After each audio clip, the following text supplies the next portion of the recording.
Magandang araw! Tuloy kayo sa ating virtual aralan sa Filipino 7.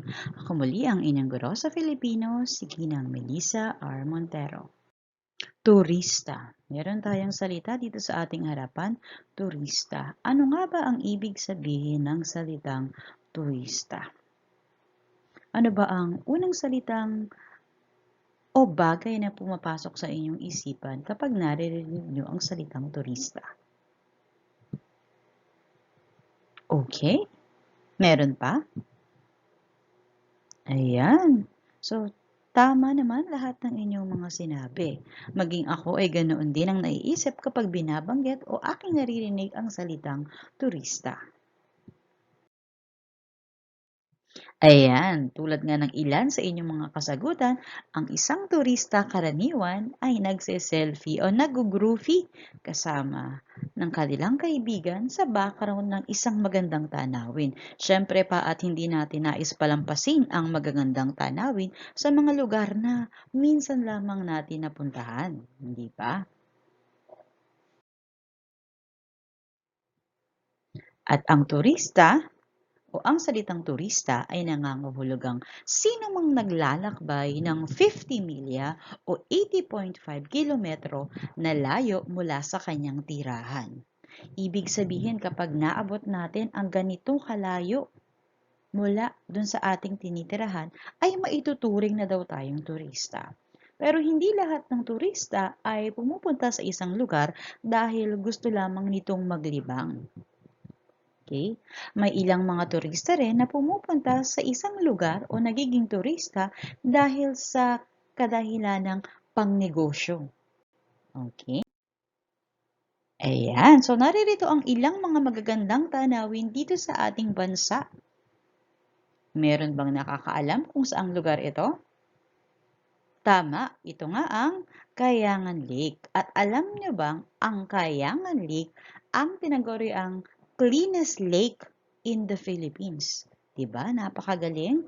So ito daw yung pinakamalinis na lawa sa buong Pilipinas. Balang araw, gusto ko rin makarating dyan. Ito pa ang isa. Okay, so ito ay Palasak. Okay, ito yung madalas nating makita nung tayo ay nasa elementarya pa lamang. Madalas pinapakita ni na ma'am at sir. Ano nga ba ito? Siyempre pa ito ang Banawe Rice Terraces o yung tinatawag na hagdang-hagdang palayan sa Ingles. Dito nagtatanim yung mga kapatid nating Aita. Ito pa ang isa. Ayan. So ito naman ang Puerto Princesa Underground River sa Palawan pa din. At syempre, ang isa sa mga sikat, lalo't higit sa mga celebrity, hindi ba kung saan sila ay naglalakad ng nakatubis? Hindi ba kanilang finiflex ang kanilang mga magagandang katawan? Okay, tama. Ito ang Boracay o ang isla ng Boracay. So, ilan lamang yan sa napakaraming magagandang tanawin sa Pilipinas na talaga namang dinadayo ng mga turista. Okay. Kaugnay dyan, okay. So, merong mga proyekto o programa ang Departamento ng Turismo upang lalo nating mapalago ang turismo sa Pilipinas. Pero bakit ba isinusulong ng Departamento ng Turismo ang mga paglalakbay kahit sa gitna ng pandemya? Tama, dahil ito ay napakalaking tulong sa pagpapaunlad ng ating ekonomiya. So dahil sa turismo, maraming nabibigyan ng trabaho. Halimbawa natin sa isla ng Boracay. So ang Boracay ay hindi naman magiging matagumpay o hindi naman mapapatakbo ng may-ari lamang nito. Siyempre pa kapag ikaw halimbawa ay nagtayo ng isang kainan o restaurant, kakailanganin mo ng mga tauhan kagaya ng serbedora, ng mga tagalinis siyempre ng mga paliguran. Hindi ba? At ng mga sasalubong sa iyong mga bisita. Kaya talaga namang napakahalaga ng pagpapalago at pagtangkilik natin sa turismo ng Pilipinas. Ayan. So gaya ng sinabi ko, meron tayong mga proyektong panturismo. Ano nga ba ang proyektong panturismo? So tayo nga pala ay nasa ika-6 na linggo na sa unang markahan. Okay, at ito ay pinamagatang proyektong panturismo. Ang proyektong panturismo ay isang paraan ng paglalahad ng mga natatanging taglay ng isang lugar. Inilalahad dito ang magagandang tanawin, kultura at mga kakaibang hayop o bagay na tunay na makahahalina sa bawat isa. Inaakit nito ang mga lokal o dayuhang turistang puntahan at nang masilayan ang gandang taglay ng isang lugar. So pag sinabi nating proyektong panturismo, okay, so dito inilalatag o inilalahad yung mga kakaibang bagay hinggil sa isang lugar. Ipinapakita dito ang magagandang tanawin, mga kultura, at syempre yung mga kakaibang hayop. Ano-ano ba yung mga bagay na tanging dito lamang natin mamamalas. Meron tayong tinatawag na lokal o dayuhang turista. Kapag sinabi nating lokal, ito tayo, mga kapwa nating Pilipino na nagiging turista sa ating sariling bayan o pumapasyal sa mga lugar dito sa Pilipinas. Kapag sinabi naman nating dayuhang turista, ito yung mga nakatira sa labas ng Pilipinas o yung mga baniyaga. Halimbawa, yung mga Amerikano, mga Australiano na pumupunta dito sa Pilipinas. Okay, so kaugnay dyan, syempre, sa mga proyektong panturismo, gumagamit tayo ng tinatawag nating travel brochure. Okay? Alam kong karamihan sa inyo ay nakakita na ng brochure. Halimbawa, ang sa Avon, hindi ba? Meron tayong mga brochure ng Avon, meron tayo ng Tupperware, di ba? Meron tayong brochure ng Tupperware.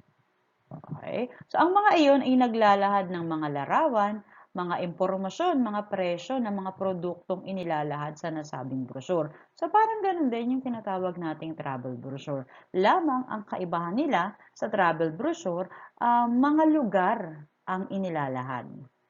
Okay?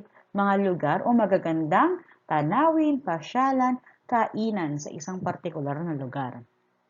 Ito ay isang instrumento upang hikayatin ang mga lokal at dayuhang turistang puntahan at bisitahin ang magaganda at ipinagmamalaking tanawin ng Pilipinas. Sa pamamagitan nito, nakapipili ang isang turista ng lugar na kanyang pupuntahan upang makapaglibang at magdagdag ng karanasang hindi malilimutan. Okay? So kung sa Avon brochure o Tupperware na brochure, syempre, di ba, nakikita natin yung iba't ibang klase ng produkto, tayo ay nagkakaroon ng kalayaang makapamili. Ganun din sa travel brochure. Dahil iba-ibang travel brochure yung nailalatag, syempre, ang isang turista ay may kalayaan din pumili. Alin ba yung swak sa budget niya? Alin ba yung pasok doon sa mga hinahanap niya? Okay? Ayan. So, ano naman ang layunin nito? So, ito ay naglalayong hikayatin pa din syempre ang mga dayuhang puntahan ng lugar at patunayan ang angkin nitong ganda at magdamo ng kaalaman kaugnay sa lugar na pupuntahan.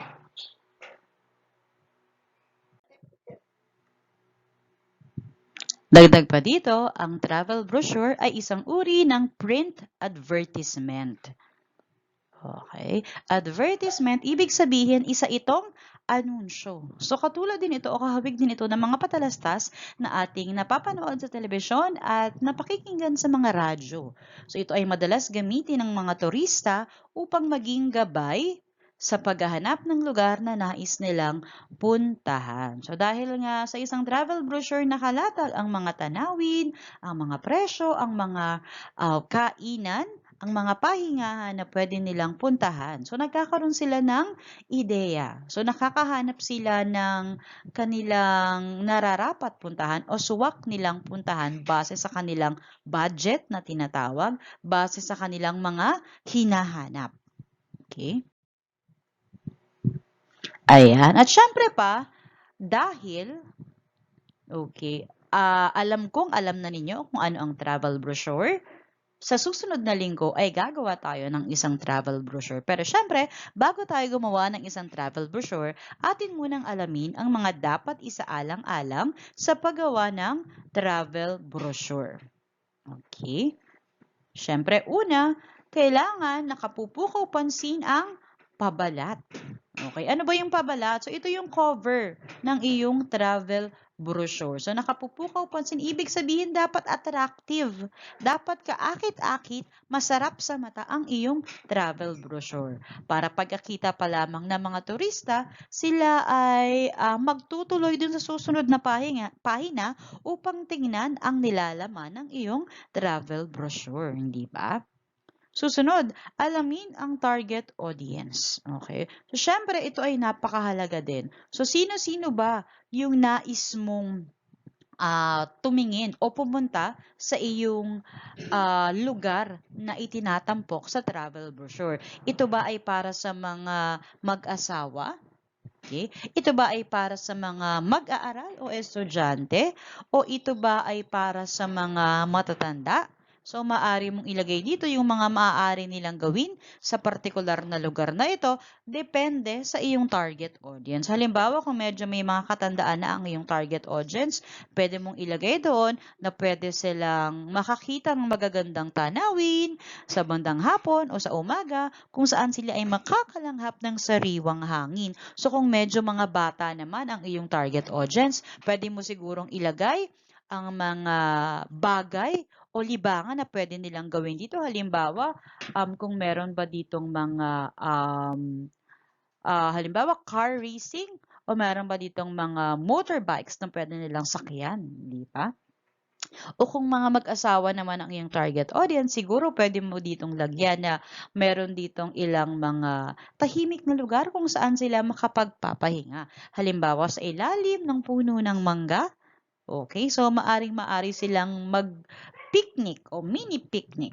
Okay, susunod, payak at malinaw na nilalaman. Siyempre, kailangan payak o simple at malinaw yung nilalaman ng travel brochure. Dahil nga, ang ating mga turista karamihan ay pumupunta sa isang lugar upang magpahinga, upang maglibang. Siyempre, hindi naman natin nais na sila ay ma-stress pa, hindi ba? Doon sa pag-unawa sa mga salitang iyong ginamit sa iyong travel brochure. So, dapat ito ay madaling maintindihan. So, ito po ang mga dapat nating isaalang-alang sa ating paggawa ng travel brochure. Okay. Alamin naman natin, ano-ano naman ang mga dapat lamanin ng travel brochure. Ayan. So, una na dyan, syempre, kailangan may panimula o introduction. Ito ang paglalarawan sa lugar, maaaring gumamit ng iba't ibang tagline o dialektong makapupukaw sa interes ng mga turista. Okay, so alam natin yung mga tagline. Halimbawa, kapag sinabi nating Meralco, alam natin yung tagline niyan ay tama. May liwanag ang buhay. O, di ba? Pagpasensyahan nyo na ang boses ni ma'am. Pero, yun po ang isang halimbawa ng tagline. Ayan. So, narito ang ilan pa. So, dahil lugar ang ating itinatampok sa isang travel brochure, narito ang isang halimbawa. The shoe capital of the Philippines. Saan ba yan? Tama. Yan ay sa Marikina. Ito naman. Tuna capital of the Philippines. Siyempre, yan ang Gensan o General Santos City. Susunod, lokasyon ng mga prominente o kilalang pasyalan. Higit na magiging madali sa mga turista ang paghahanap ng mga landmark o tourist spots kung may kasama itong mapa o paraan kung paano ito pupuntahan. Di dapat makaligtaan ang paglalagay ng mga lugar na makatatawag pansin tulad ng outdoor activities, halimbawa ng paglangoy, pag-akyat ng bundok, pagsakay sa zipline at iba pa. Okay. So, makatutulong daw kung meron tayong mapa. Siyempre, gusto natin na mapadali yung buhay ng ating mga turista. So, napakahalaga na alam ng mga turista kung papaano nga ba pupunta, okay, sa iyong pasyalan o dun sa lokasyon mismo. Okay. Ito. So, katulad nito. So, ayan. So, halimbawa, pwede mong ilagay sa iyong travel brochure, okay, ang mga kaparaanan paano makapupunta. Halimbawa, ito papunta ng Baguio. So, pwedeng dumaan daw sa Esitex. Ayan. Gayun din, sabi kasi maglagay ng mga maaaring gawin, hindi ba? So, pwede nating ilagay ang larawang ayan. So, pwede siyang mag-museum hopping, pwedeng mag-hiking. Diba? So, kung makakita ito ng turista at siya ay mahilig sa ganitong mga aktibidad, pihadong mapapapunta siya sa iyong pasyalan. Okay? O sa iyong itinatampok na lugar sa travel brochure. Ayan, ito pa. So, pwede din sigurong maglagay ka yan, horseback riding o night market. Hindi pa. Susunod, meron tayong lugar kung saan maaring kumain at magpahinga. Isa sa pinakamahalagang nilalaman ng brochure na madalas nakakaligtaan. Marapat isama sa brochure ang mga lugar na maaring kainan at naghahanda ng mga delicacies ng nasabing lugar. So, syempre kapag ikaw ay pumasyal, ikaw ay mapapagod. Ikaw ay magugutom. So, napakahalaga na isama ito sa iyong travel brochure. Ang lugar kainan at pahingahan. Katulad nito. So, pwede mong ilagay. Meron bang mga hotel na pwedeng naming tulugan pagkatapos naming umikot maghapon? Okay? Sa pasyalan. Ano-ano ba yung mga pagkain na makikita namin dyan? O yung mga restaurant na pwede naming puntahan. So, katulad niyan. So, ang mga ito ay sa Baguio pa din yan, di ba? Pag pumunta ka ng Baguio, laging may ube jam, di ba? Alam mo, pag galing Baguio, meron na sa iyong pasalubong na ube jam. Okay, sa Baguio din, napakasarap din at talaga namang kakaiba ang kanilang taho dahil meron silang strawberry taho. Ayan, ano pa? Susunod pang apat. Mga larawan ng mga lugar na maaring pasyalan, kainan at mapagpahingahan. Mas madalas na inuuna ng mga turista ang pagtingin sa larawan kaysa sa mga detalya. Kaya mahalagang sa unang tingin pa lang ay nakapupukaw na ito ng atensyon. Higit na makapagbibigay ng ideya sa turista ang mga larawan na ilalagay sa brochure. Okay, so yun nga, gaya ng ating ipinakita kanina, mahalaga na maglagay ng mga larawan.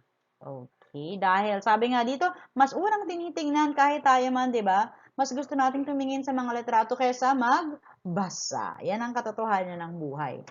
Susunod, halaga ng transportasyon at iba pang bilihin. Makatutulong ito ng malaki sa mga turista upang mapaghandaan ang maaaring gastusin upang makapagtabi ng sapat na halaga. So, syempre, hindi naman lahat mayaman. Hindi lahat ng turista mayaman, hindi lahat may kaya. So, ang iba ay talagang nag-iipon para makapasyal o makapunta sa isang lugar, hindi ba? So, napakahalaga na ilagay mo yung transportasyon, magkano ba yung aking gagastusin? Ano ba, magkano ba yung mga bilihin dyan, yung mga pagkain, yung presyo ng mga hotel na pwede naming pahingahan? Ano ba yung aming sasakyan? Kami ba ay mag-eeroplano, magbabas? Pwede bang magmotor na lang dyan, magbarko? O pwede ba kaming gumamit ng pribadong sasakyan? Okay? So, yan po ang mga nilalaman o dapat lamanin ng isang travel brochure. At sana ay mas naliwanagan kayo kung ano ang travel brochure. So, kita-kita tayo muli sa susunod nating pagtalakay sa proyektong panturismo at travel brochure. Muli, ako si Ginang Montero. Paalam!